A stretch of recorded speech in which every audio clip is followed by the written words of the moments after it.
Welcome to christSacredScript, where we explore timeless wisdom and epic tales from the Bible with a touch of humor and a lot of heart. If you're here for inspiration, you're in the right place. Today's topic is a fascinating one. How did Daniel and his friends demonstrate physical discipline and self-control in refusing to defile themselves with the king's food? We're diving into the book of Daniel, chapter 1, verses 8-16. Spoiler alert. It involves some serious veggie power and a test of faith that would make even the most disciplined of us sweat. And let's journey together through this incredible story.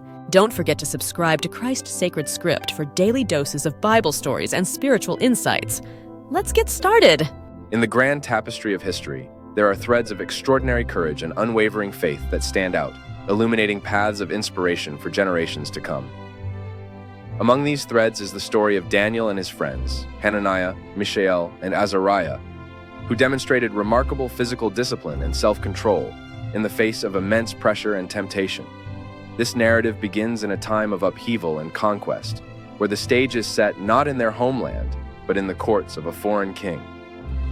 It was the year 605 BC, when King Nebuchadnezzar of Babylon besieged Jerusalem, leading to the captivity of many Israelites, including the young and noble Daniel and his 3 friends. These young men, likely teenagers at the time, were taken from their familiar surroundings and thrust into a new and challenging environment, the opulent and idolatrous courts of Babylon.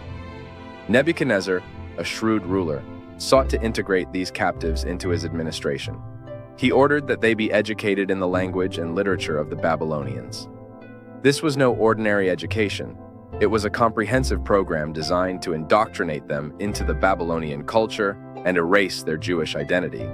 The king even changed their names to Belteshazzar, Shadrach, Meshach, and Abednego, respectively, each name invoking a Babylonian deity, further distancing them from their heritage. One of the king's strategies to assimilate these young men was to offer them food and wine from his own table. This might seem like a gesture of generosity, but it was a calculated move to ensure their loyalty. The king's food was not merely a matter of sustenance.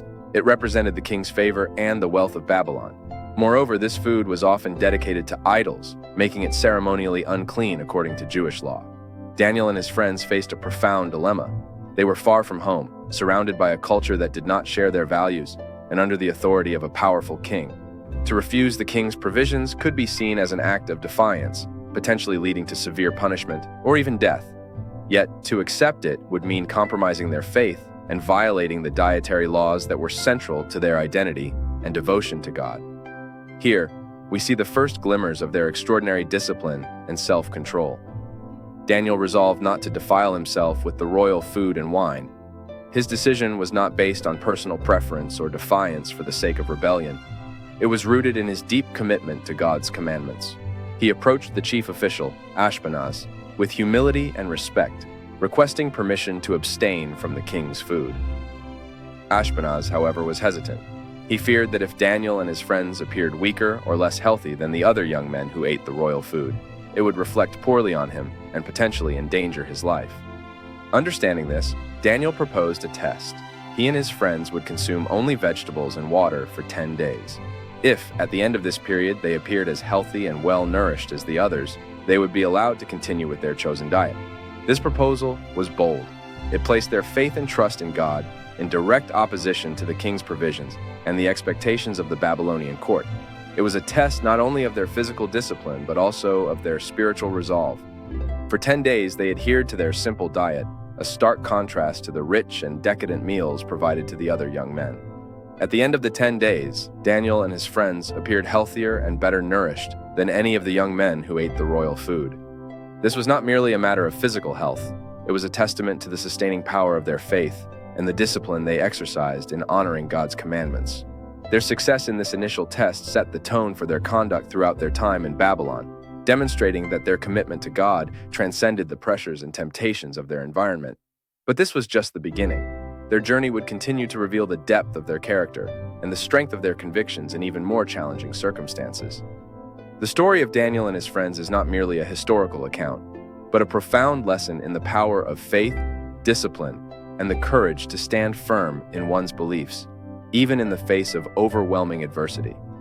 As we delve deeper into their story, we uncover more layers of their unwavering resolve and the extraordinary outcomes that followed their steadfastness.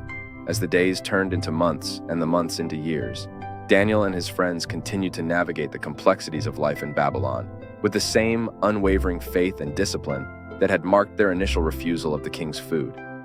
Their journey was far from easy, but their commitment to God's commandments and their reliance on his strength provided a foundation that could not be shaken. Their faithfulness did not go unnoticed. God granted them knowledge and understanding of all kinds of literature and learning. Daniel, in particular, was given the ability to understand visions and dreams of all kinds, a gift that would prove pivotal in the events to come. Despite their foreign surroundings and the pressure to conform, they excelled in their studies and were found to be 10 times better than all the magicians and enchanters in the king's entire kingdom. The narrative takes a dramatic turn when King Nebuchadnezzar has a troubling dream that none of his wise men could interpret. In his frustration, the king decreed that all the wise men of Babylon be put to death, a decree that included Daniel and his friends. Faced with imminent death, Daniel's response was not one of panic, but of prayer. He sought God's mercy and wisdom, demonstrating the same reliance on divine guidance that had marked his earlier decisions.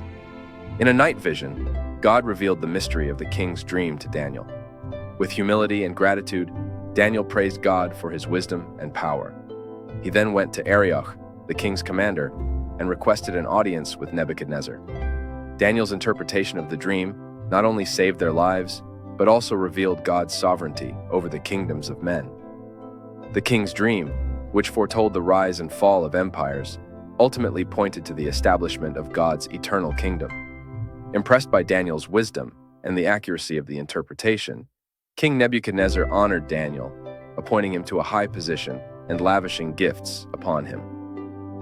At Daniel's request, his friends Shadrach, Meshach, and Abednego were also promoted to prominent positions in the province of Babylon. Despite their elevated status, they remained humble servants of God, their hearts fixed on honoring him above all else. The story of Daniel and his friends reached another critical juncture with the construction of a massive golden image by Nebuchadnezzar. He decreed that all people should bow down and worship the image whenever they heard the sound of music. Refusal to do so would result in being thrown into a blazing furnace. For Shadrach, Meshach, and Abednego, this was a direct challenge to their loyalty to God, who had commanded that they worship no other gods. When the music played and everyone else bowed, these three men stood tall, their defiance visible to all. They were quickly brought before the king, who gave them one last chance to conform. Their response was a powerful testament to their faith and courage. If we are thrown into the blazing furnace, the God we serve is able to deliver us from it. But even if he does not, we want you to know, Your Majesty, that we will not serve your gods or worship the image of gold you have set up. Enraged by their refusal, Nebuchadnezzar ordered the furnace heated 7 times hotter than usual and had the 3 men thrown into it. The flames were so intense that the soldiers who carried them were killed by the heat. Yet, as the king looked on, he saw not 3, but 4 men walking unharmed in the fire, one of them appearing like a son of the gods. In awe, Nebuchadnezzar called them out, and Shadrach, Meshach, and Abednego emerged from the furnace without a single burn or the smell of fire on them. This miraculous deliverance prompted the king to praise the God of Israel, acknowledging his power and commanding that no one speak against him. The faith and steadfastness of Daniel and his friends had once again demonstrated the supremacy of their God in a foreign land.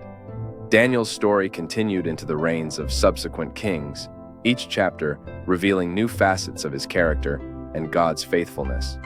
Under King Darius, Daniel's exceptional qualities led to his appointment as one of the top administrators. However, his success bred jealousy among his peers, who sought to undermine him by exploiting his devotion to God. They convinced the king to issue a decree that for 30 days, no one could pray to any god or human except the king. Violators would be thrown into the lion's den. Daniel, undeterred by the decree, continued his practice of praying 3 times a day, giving thanks to God. His enemies, waiting for this moment, reported him to the king. Darius, distressed but bound by the decree, reluctantly ordered Daniel to be thrown into the lion's den. The king spent a sleepless night, hoping against hope that Daniel's God would save him. At dawn, Darius hurried to the den and called out to Daniel. To his immense relief, Daniel responded, explaining that God had sent an angel to shut the lions' mouths. Daniel was unharmed because he had trusted in his God. In a dramatic reversal, those who had plotted against Daniel were thrown into the den, where they met a swift end. King Darius then issued a decree that everyone in his kingdom should fear and reverence the God of Daniel, acknowledging his enduring dominion and power. Through Daniel's unwavering faith and God's miraculous interventions, the name of the God of Israel was exalted in a foreign land. The story of Daniel and his friends is more than a historical account. It is a profound testament to the power of faith, discipline, and the courage to stand firm in one's beliefs against overwhelming odds. Their legacy serves as a beacon of hope and inspiration, encouraging us to remain steadfast in our convictions and to trust in God's sovereignty, no matter the circumstances. Dear viewers, as we reflect on these incredible stories, let us draw strength from the example of Daniel and his friends. Their lives remind us that true greatness lies not in power or wealth, but in the courage to stand for what is right and the faith to trust in God's plan. We hope you found this narrative both enlightening and inspiring. If you enjoyed this story and wish to hear more such powerful and uplifting accounts from the Bible, please subscribe to our channel, christSacredScript. Join us each day as we delve into the timeless wisdom and rich stories of the Scriptures, providing you with daily inspiration and encouragement. Thank you for watching, and may you be blessed in your journey of faith. In the name of the Father, and of the Son, and of the Holy Spirit. Amen.